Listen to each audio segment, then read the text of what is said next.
Hi, everyone. Welcome to Cafecito Chats. Today we are back for 2022. My name is Laura Cortez with Cortez Consulting, and we're excited to bring you another edition this year of Cafecito. So we did a special call out this year for any guest speakers that wanted to come and be on Cafecito. And we're really excited today to have HopeAustin. We're going to be speaking with their founder, Monica von Waaden. And we're super excited to talk about their organization with HopeAustin. It's a local nonprofit that is really tackling food insecurity.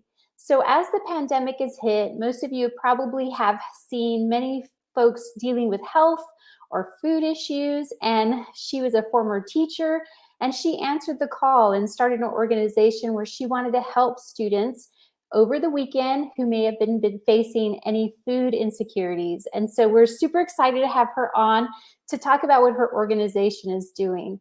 So I want to thank all of you who have been watching us, who've been excited, who have sent us emails and said you want to be on the show. Stay tuned. This is our first one of the year, so we'll be reaching out to many of you. But without further ado, we want to go ahead and bring Monica on to the show. Monica? Hi, everybody. Thank you for having me. Yes, hi, welcome. So I've learned a couple of things about both of us, that we're both from border towns, and I found out today you're from El Paso. I am from El Paso. I loved it there. I left there when I was 27 years old. Yes, and so we all somehow find each other, and we met here in Austin, and super excited to hear your story about what you've been doing as a former teacher, but also what you're doing with HopeAustin. Sure. So, yes, as you said, I was a former teacher. I grew up in El Paso, Texas, where I taught for about 5 years. And then I went on to law school. And then I had got married and had the two amazing sons. And I raised my sons alongside my husband. And as they were starting to age out of high school, while they were in high school, I worked for the Round Rock clothes closet there, and where we served children with clothes and those kind of things to go to school so they could feel good about themselves. And as my boys aged out, I kind of figured, what am I going to do with myself now? So I started checking around, and of course there was the basic need of the food supply for children who were not getting the proper nutrients so that they could develop properly and learn and have an opportunity for success through food security. So I founded HopeAustin in 2016. So tell me a little bit about this passion and where it started. And you were sharing with us a little bit earlier about the name behind HopeAustin. So tell the viewers a little bit about how this started. Many times we have people watching who want to start their own business or are small business owners themselves. And like me, we connected on a lot of different ways. And so I'd love for you to share a little bit about the background of the name of your organization, and then just tell us a little bit about how this passion started. Sure. So I grew up with a very positively passionate abuelita, my grandmother Esperanza, and she was a very positive influence on my whole life. So I always knew that Esperanza means hope, and that's what she did to many people in her community and to her family. So I always carried that word with me. And I knew if I had a little girl, which I didn't, I was going to name her Esperanza as well. But instead, I named the foundation that I founded HopeAustin after my grandma Esperanza. Because through our food security, we are providing hope and love to children who need that, who necessarily in this moment in their lives, they don't have that. And we at HopeAustin hope to bring that through food security. I love that, because a lot of times we know that there are strong women behind us, especially in our Latino families, that are Mhm. supporting us and championing us on, and her spirit lives on. And that's such a beautiful story to share. So let's get into HopeAustin. I shared a Yes. little bit about what you do. I know you're serving lots of kids in many schools across Yes. Central Texas. So let's talk about that. How many schools do you serve? How many students? Let's talk a little bit about the numbers and what you're doing and the amazing impact you're making. Thank you. So we founded HopeAustin, like I said, in 2016, where we started serving just 75 students each week in the Round Rock district, in City Folks to be specific. And over the 5 years that we've been doing this, we've grown to our sad reality of today of serving over 2,700 children each and every week. at 80 schools in 7 of the Austrian Metro's largest districts. Like right there, we serve in Round Rock where we started, Leander, Austin, Manor, Elgin, Lago Vista, and just in February of 2022, we started serving in Taylor as well. Our largest school, though, our district is Round Rock, where we serve about 1,900 students there in the Round Rock district, and then the rest trickle down because they're smaller school districts. So tell us a little bit about what it's been to work with the schools and how that was for you when you first started doing this work. Yes, so teachers, counselors, administrators, they're the most amazing people. You know, they're the ones who they take care of our kids all day, 5 days a week, day in, day out, and they're lovingly caring for our kids. And their job is to educate, but they have to take care of the whole child in order to properly educate. And right here in Central Texas, our educators are some of the best in the country. And what they do for HopeAustin is they are the conduit to allow us to ensure all of our children are food secure. Without them, we wouldn't be able to do what we do because they identify the need. They're with the children day in and day out, so they know the ongoings of what's going on and they see the signs of food insecurity. No one walks into school with the word "I'm hungry" on their forehead. So these teachers investigate and they love and they care. So if HopeAustin is in their school, they tell HopeAustin, okay, let's take Westwood for example. Westwood, we serve 64 students each and every week at Westwood High School. Plus, we have a food pantry there. And some of the other schools, let's take Wells Branch. We serve 150 children, and those children are being identified by the schools, by the counselors there, the teachers. We don't know the names of the students we serve because that's not dignified. We don't need to know the names of the children. All we need to know is there's a need and we serve the need. So we rely on our educators. And tell us about, I know we're going to be sharing here briefly a quote, but tell us, we know you don't get to meet the people you serve, but through the teachers and through other individuals, you get some feedback about what this experience is providing and what it means to these students. So share a little bit about your stories and what you've heard back about what you're doing. Absolutely, because what happens here is um, all the food that we provide is packaged here. We're not doing we're not cooking, but everything is prepackaged and it comes into our facility. We pack it accordingly to how we distribute, and then the all of our 50 drivers spread the metroplex on Tuesday, Wednesday, and Thursday. So the food lands in the hands of the educators, and then the educators are the ones who give out the food on Fridays before our students go home. So, like you said, we don't know the names, but that's okay because we do get a lot of feedback. Um, One of the ones that's on the screen right now is a young lady told us about the food that we bring her was important because even though her mother had 2 jobs, it wasn't enough to support the family. So the food that we were giving that young lady, she was able to use because she also had to have a job herself. When she got off school, she was able to consume the food that we gave her. And we also have other children reaching out to us. One young lady told us, HopeAustin, my family lives in a state of crisis all the time, but you're the one hope. You're the one item in our lives that we know is solid. We can rely on you to bring the food to my school each and every Friday, and I have something to take home. Thank you, HopeAustin. Another student says, thank you, HopeAustin. You don't even know my name, but you care enough to make sure I have enough food. When you hear those powerful words, you don't even know me, but you care for me, that really just gives us chills. That means we're on the right path here. And just yesterday, we heard another story from a young man who he's a high schooler in the area and he comes here to HopeAustin and he packs the meal kits for the children. He's also a mentor at one of the elementary schools. So he was meeting with his little mentee, and the little mentee told him, you know what? I'm going to use the name John. You know what, John? You know what's my favorite day of the week? And the mentor said, what's that? He goes, Friday. And John says, why Friday? He goes, because that's the day I get my food from HopeAustin. So that way I know I'm not going to be hungry on the weekends. that was impactful both ways because that was full circle. That young man who comes here to volunteer, yes, he was packing the bags, but he wasn't impacted until his little mentee told him, this is so important to me. And this young man is playing part in that for this young boy. That's a great thing. Oh, that is such a beautiful story and beautiful quotes and feedback you're giving. It makes me emotional to know that just we don't see what whether it was pre-pandemic or even in the pandemic, the impact and really that students need these meals. They just may not have the resources, and you're doing it with dignity and allowing them to know this is some special treat, probably their little special treat that they get on Fridays.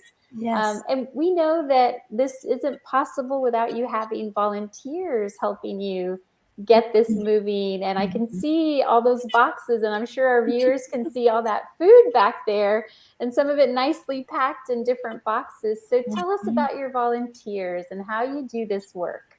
Well, as you said, our volunteers make Hope Austin. They are the heart, truly, of Hope Austin. Because without all of our volunteers, we could not make our wheel run. They're the heart of everything that happens here. They come in and they pack the meal kits. They fold. They tie them. They put them in the right boxes so we know where they're going. We rely on our drivers. Our drivers come here and um, they load their cars. Each driver has a route. Some drivers may have 2 or 3 schools. Some drivers, like Wells Branch, there's 150 children there a week. So one person takes that because that's a lot. That's 15 boxes of food that go plus snacks. And then so and then we also have people who come in and support us by prepping the lines. Today I had someone coming in and they make sure our stations are ready for our volunteers to come. And that involves opening everything up. You want to talk about packaging? We got packaging, but we are very green here, and everything that can be recycled is recycled, and we try to have as small a footprint in the trash area because that's important. And then we also have people who support us financially because everything that happens here in Hope Austin is volunteer based, and no one gets a salary here. All of us donate our time lovingly because we love what we do. And every donation that is made to Hope Austin goes to purchasing food because I have a wonderful family who takes care of our underwriting with respect to our rent and things like that. So every dollar donated to Hope Austin goes to buy food for our students. I love that. A lot of times, our organization and probably many nonprofits or folks who are tuning today know they can't do it with volunteers.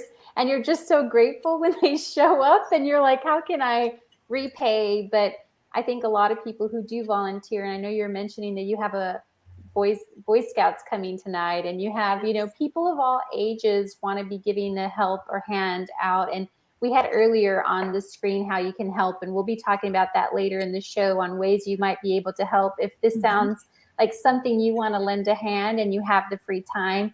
Absolutely. What an amazing way to give time to do this. So super excited for you. I know the importance of manpower. And something that you and I had in common when we spoke was I talked about, and we didn't know this, viewers, and probably my mom who's tuning in knows this, but we always say we're a small team, but we're a mighty team. And Yes. it was such a really powerful thing when I spoke with Monica, had not met her.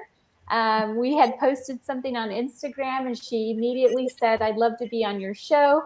And the first time we met, she said, we're a small team, but we're a mighty team. And I said, I think this is just destiny that we're meant to meet, and how powerful social media can be sometimes when you feel like missions of what other organizations do align. So really excited for you on that, on how people could volunteer and be involved with what you're doing. So part of what we do at this show is that we want to give consejitos.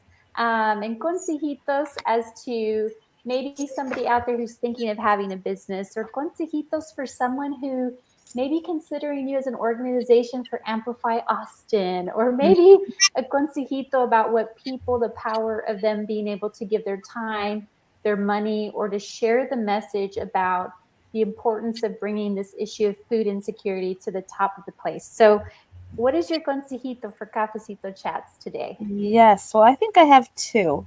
So mine is always be a blessing to somebody else, including yourself. We have one journey that we're given. Be the best you can be and leave your mark by being a blessing, something positive in somebody's life so they know, oh, this person was a positive influence on me. And that includes yourself. And then another thing is challenges are guaranteed in our lives. It's how we face our challenges and how we are after that challenge. It's not necessarily always the outcome, but we here at Hope Austin have challenges, food supply issues. We are small but mighty, so we have to fight for every dollar that comes through here. As so, we always handle the challenge with grace and knowing that things are going to turn out the way they should in life, and that those are my consejitos. Awesome. Well, those are beautiful consejitos for life in general. And I think even you, as you started later in your life and after your career, a business, and how these kinds of things are really important. Now, tell me, how can we get in touch with you? So, somebody who's watching this today or watching it later, if they would like to volunteer with you, tell us a little bit about how we can get in touch with you. Yes, we love volunteers to come here and help because it takes a village really to set the table for 2,700 children every week. Takes a lot of hands. So you can get a hold of us via email, Monica at hopefораustin.org, or you can do the just at hopefораustin.org, board at hopefораustin.org, and we'll definitely give you an email back. We're on Instagram at Hope for Austin, and we're on Facebook at Hope for Austin. If you want to message us that way, we always reach back out, and we just love to have anyone willing to come and help. And I know you talked about your numbers, and I just want to end with, I know that going to your website, you get to see this little ticker of numbers come through about the impact you're making. And I'd love to show that. And I'd love to just say, I know your numbers are beyond just Yes, what's going on, but I'd love everybody to see this. And I want you to talk about it because these are really important numbers to end with. Yes, the numbers are actually astronomical. To be feeding 2,700 children every week, considering we started at 75 a week, to our reality of today, we need to do better here in Central Texas because the national average is 1 in 5 children suffer from some type of food insecurity. In Central Texas, it's 1 in 4. That's too many children who experience the serious consequences of being food insecure. And when you're food insecure, a wealth of opportunities come your way. We break the cycle of poverty that these children live in by providing opportunity. If they can have full tummies, they can learn. And when they can learn, the world is open for them. And that's the goal here, to open the world for these children with opportunities. And what do your kids say about you and what you're doing? I know that you're really proud of your your 2 boys. I'm sure they're really Yes. proud of you and the work you're doing. And what do they say about mom and the impact that you're making? They don't say much too much. They've lived in a home where we've always been philanthropic, as did I. I grew up, actually crossing the border and helping lots. We didn't have a lot, but it wasn't a matter of what you had. It's with what you do with what's in your hands and how you to change the life of the others. And my sons have learned that, and they are very philanthropic themselves on their small scale. They're still young, 25 and 24, but they do what they can, and they do in the church, which I'm glad to see them do and stuff. But they've grown up, and I hope they carry that with them, because that was my goal, learning by example. Mm-hmm. Well, Monica, we've really appreciated this beautiful interview that you've shared about creating Hope Austin and the impact that you're making on so many people, who probably it'll multiply for generations, because as they say, you make an impact on one person's life, it multiplies. So we are just extremely proud that we had the opportunity to meet you. that you reached out and that you came to say, hey, I want to share a little bit about my organization. Everyone who's tuning in or watching, Hope Austin's doing some great things. If you want to volunteer with them, as Monica mentioned, you can reach out to them in various different ways. If you want to think about them and give, please consider them as one of your charities in the future. They could use your help. And if you see them or you see them around, give them an applause. People who are doing this type of work definitely deserve. I always say that when you're doing nonprofit work or sometimes community work, it's a thankless job, and it's not what you're looking for, but definitely saying thank you for the work that you're doing, Monica, because without it, I'm sure a lot of kids would not be feeling the way they do, in which they have something or someone to give them hope. So really proud of you. I want to thank you for being on Cafecito today. Viewers, we hoped you enjoyed getting to meet Monica. That's just a little glimpse for the little time we have for you today. If you're interested in participating in Cafecito for the future, you can fill out one of our Cafecito interest forms that we have at our website, or you can reach out to us on social media if you'd like. If you have any questions for Monica, or something's come up and you want to tell us something about the amazing work she's doing, you're welcome to comment on our Facebook. Anyone watching us live right now on YouTube, and we will be sharing that with us. You can find us also on all of our social media channels or on our website. This is ways that you can get in touch with us. And again, Cafecito is back. It is 2022, a new year. We don't have a lineup for what's going to be next, but we will have a new guest speaker that will be coming soon. So stay tuned to all of our platforms so we can tell you who's coming up next. And if you're interested, again, feel free to send out a form and let us know. We'd love to highlight any organization or businesses that are making an impact on families, children, and in our lives and community in general. So again, thank you guys for tuning into Cafecito. We'll see you next time.